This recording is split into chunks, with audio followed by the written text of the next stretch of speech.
Welcome back. સમાચારમાં આગળ વાત કરીએ તો ગાંધીનગરના પીપળજ પાસે દીપડો દેખાયો। રાતના સમયે દીપડો દેખાયો હોવાની ચર્ચાએ જોર પકડ્યું। ગ્રામજનોએ વન વિભાગને પણ દીપડો દેખાયાની જાણકારી આપી। વન વિભાગની ટીમે માહિતીના આધારે તપાસ હાથ ધરી તો ગ્રામજનોના જણાવ્યા અનુસાર દીપડાના પગલાના નિશાન પણ જોવા મળ્યા, જે આધારે વન વિભાગે શોધવાની કામગીરી હાથ ધરી છે।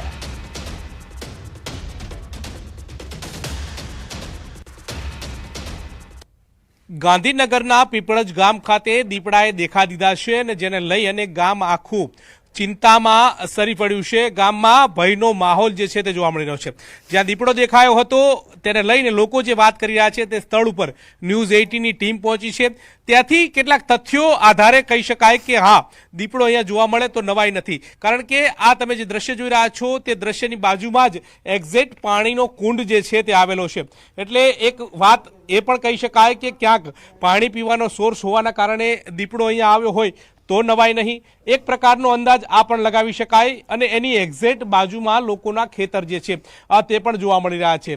લોકો અહીંયા ખેતરમાં ઓરડી જે છે તે જોવા મળી રહી છે અને ઓરડીમાં રહેણાંકમાં રહેતા હોય તે પ્રકારે પણ લાગી રહ્યું છે। સાથે સાથે આ રસ્તો જે છે અહીંથી ગામ 100 મીટરના અંતરે આવેલું છે। આ રસ્તો ગામ તરફ જઈ રહ્યો છે અને અહીંયા વન વિભાગની ટીમ જે છે તે સવારે આવી હતી।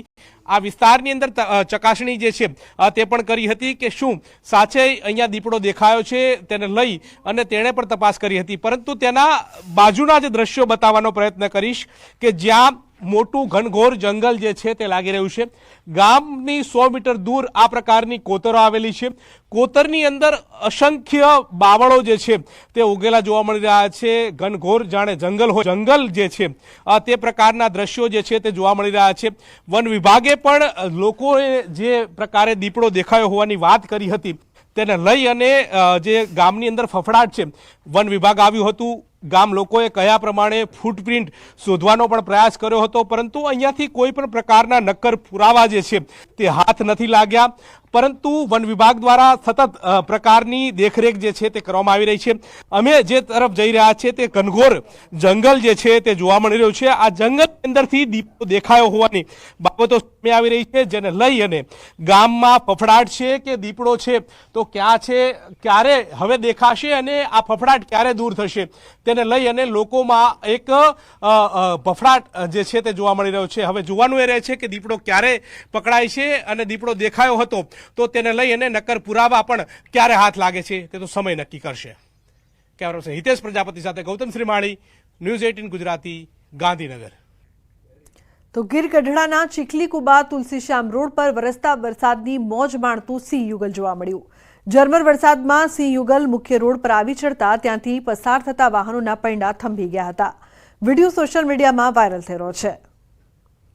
તો ગીર ગઢડાનો આ વિડીયો છે જે જોઈને લોકોમાં ડરનો પણ માહોલ જોવા મળ્યો હતો, જો કે હાલ આ વિડીયો સોશિયલ મીડિયા પર વાયરલ પણ થઈ રહ્યો છે।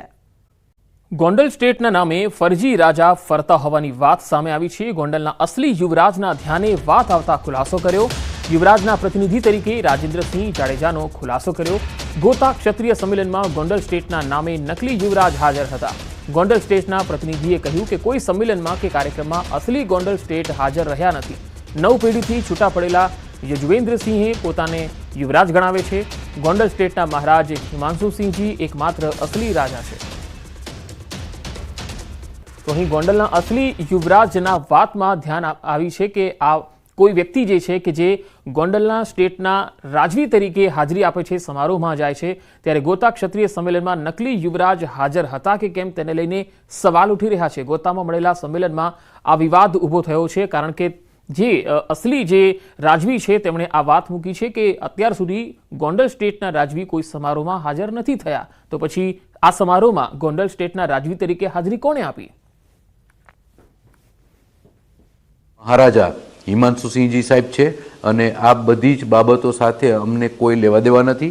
પણ યદુવેન્દ્રસિંહ જે જગ્યાએ ફરજી રાજા કે જે કંઈ શબ્દો એમને આવતા હોય કે ભાઈ ગોંડલ ફરજી ગોંડલ સ્ટેટ કે, તો આ બાબતમાં હું સ્પષ્ટતા કરું છું કે આમાં ગોંડલ મહારાજા સાહેબ કોઈ જગ્યાએ નથી અને યદુવેન્દ્રસિંહજી કોઈ ગોંડલ સ્ટેટ નથી। અને ખાસ કરીને કોઈ પણ વ્યક્તિને યુવરાજ સાહેબ તરીકે ક્યાંય ખોળે લીધેલા નથી। રાજકોટના જસદણની શિવાનંદ મિશન ટ્રસ્ટ હોસ્પિટલ લોકોનું ફ્રીમાં આંખનું ઓપરેશન કરે છે. જસદણના વીરનગરની શિવાનંદ મિશન આંખની હોસ્પિટલમાં 30 દર્દીઓના ઓપરેશન કરવામાં આવ્યા. 30 દર્દીઓમાંથી 10 જેટલા દર્દીઓને આંખમાં અસર થઈ. આંખમાં અસર થયેલ દર્દીઓને રાજકોટની ખાનગી હોસ્પિટલમાં સારવાર માટે ખસેડવામાં આવ્યા. જે બાદ રાજકોટ અને ગાંધીનગરથી આવેલ આરોગ્ય ટીમે હોસ્પિટલમાં તપાસ કરી. આરોગ્ય વિભાગે શિવાનંદ હોસ્પિટલમાં તપાસ કરી ઓપરેશન વિભાગ સીલ કર્યો. ઓપરેશન બાદ દર્દીઓને અંધાપાનું ઇન્ફેક્શન લાગ્યું હોવાની શક્યતા છે. ટ્રસ્ટીએ કહ્યું કે આંખની અસર થયેલ દર્દીને જરૂર પડશે તો ટ્રસ્ટ મદદ કરશે. 56 થી આ 2024 સુધી માનવ સેવાનું કામ કરી રહી છે. સંજોગો અનુસાર જે કંઈક બન્યું છે એનું ટ્રસ્ટીઓને અને ટ્રસ્ટને બહુ દુઃખ છે અને એ દુઃખ નિવારવા માટે પ્રયત્નશીલ છે અને જરૂર પડે સઘન સારવાર પોતાના ખર્ચે કરવા માટે આ ટ્રસ્ટ તૈયાર છે. અને વડોદરાના હરણી રોડની ખખડધજ હાલતને લઈ સ્થાનિકો રસ્તા પર ઉતર્યા તો ભાજપના કાર્યકર આકાશ પટેલે રોડ બનાવવા માટે ખેસ પહેરી લોકો પાસે ફાળો ઉઘરાવવાનું શરૂ કર્યું. હરણી મોટનાથ મહાદેવ મંદિર આગળ વિસ્તારમાં લોકો અનેક સમસ્યાથી ત્રસ્ત છે. પહેલા દિવસે ભાજપના કાર્યકર પાસે એકત્ર થયા 251 રૂપિયા. એક મહિનાના અંતે રૂપિયા ભેગા કરી પાલિકામાં કરાવશે જમા. જો પાલિકા પાસે રૂપિયા ન હોય તો સ્થાનિકો વિકાસ કાર્યોમાં મદદ કરશે તેવો પણ કટાક્ષ કર્યો.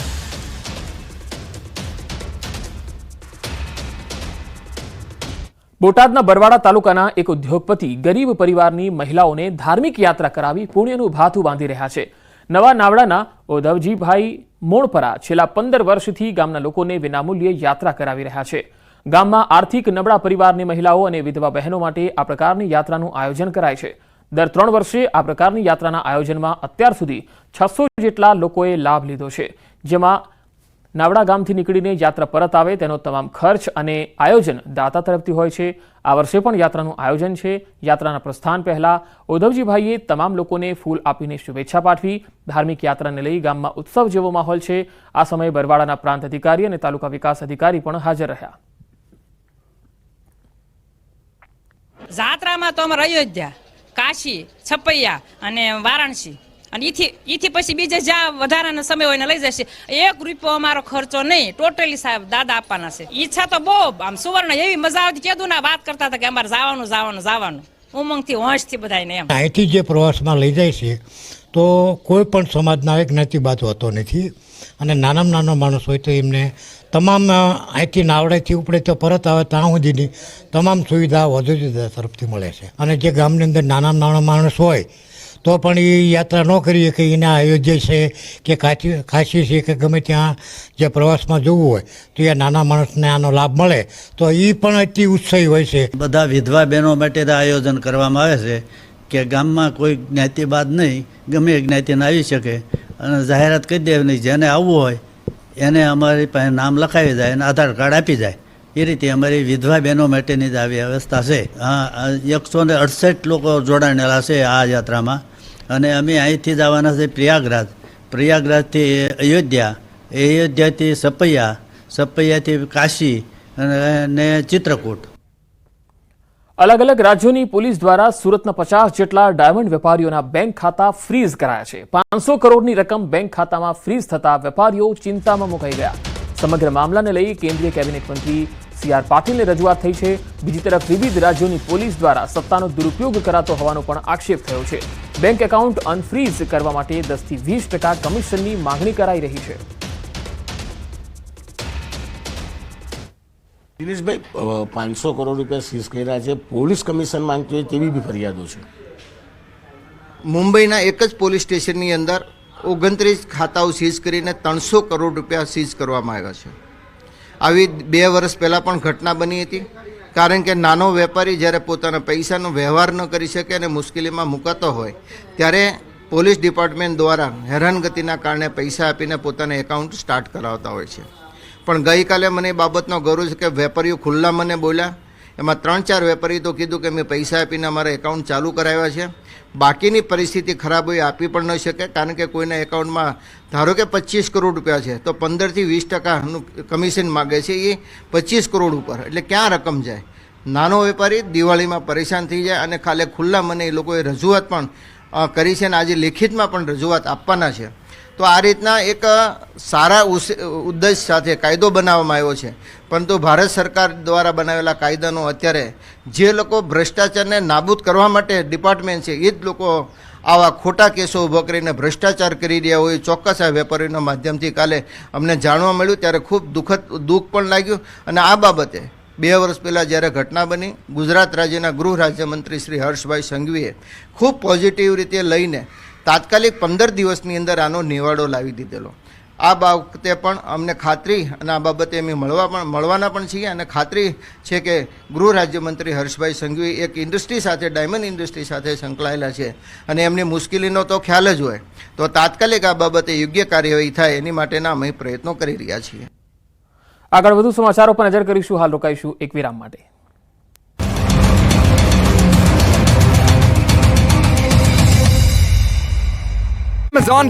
પરિસ્થિતિ છેલ્લા 2 કલાકની અંદર જૂનાગઢની થઈ ગઈ છે.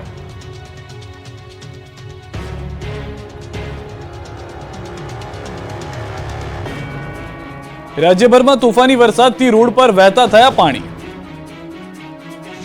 સુરેન્દ્રનગરમાં લાંબા વિરામ બાદ મેઘરાજાએ એન્ટ્રી મારી. ચૂડામાં 2.5 ઇંચથી વધુ વરસાદથી આરોગ્ય કેન્દ્રમાં પાણી જોવા મળ્યું. ચૂડામાં સવારના 6 વાગ્યાથી લઈને બપોરે 12 વાગ્યા સુધીમાં જ 2.5 ઇંચ વરસાદ ખાબકી ગયો. ચૂડા ગામના અનેક નીચાણવાળા વિસ્તારમાં પણ પાણી ભરાયા. તો આરોગ્ય કેન્દ્રમાં પાણી ભરાતા સારવાર માટે આવતા દર્દીઓને પણ ભારે હાલાકી થઈ. સાથે વાસલ ડેમ ઓવરફ્લો થતા ચૂડા અને ગોખરવાડા ગામના લોકોને નદીના પટમાં અવરજવર ન કરવા સૂચના આપવામાં આવી.